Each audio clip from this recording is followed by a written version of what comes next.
بسم اللہ الرحمن الرحیم۔ قربانی کے مسائل پر ہم گفتگو کریں گے اور اس میں جو سب سے پہلی جو چیز ہے وہ صاحب نصاب ہے۔ صاحب نصاب قربانی کے باب میں اور زکوٰۃ کے باب میں اس میں ہلکا سا فرق ہے، آپ اس فرق کو دیکھیں، اکثر و بیشتر یہ ہوتا ہے کہ اس فرق کو نظر انداز کیا جاتا ہے۔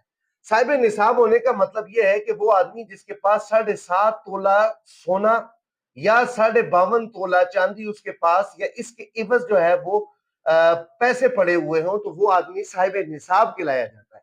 زکوٰۃ میں اور قربانی میں چھوٹا سا یہ فرق ہے۔ زکوٰۃ وہ آدمی دے گا کہ جس کے پاس حولان حول یعنی 1 سال تک وہ رقم جمع ہوئی ہو، اس کے الماری میں پڑی رہی ہو، اور اس کے بعد وہ 1 سال بعد اس سے کیا کرے گا؟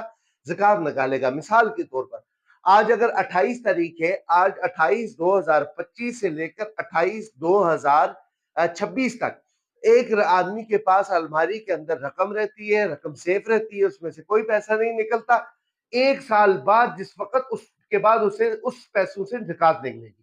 تو قربانی یہ ہے کہ اگر آپ کے پاس کسی بھی وقت پیسے آ جاتے ہیں اور آپ 10 ذی الحجہ سے لے کر 12 ذی الحجہ تک آپ کے پاس اتنی رقم 1,88,000 پہ آ جاتی ہے تو آپ صاحب نصاب ہیں، تو آپ پر کیا ہوگا؟ قربانی واجب ہوگی۔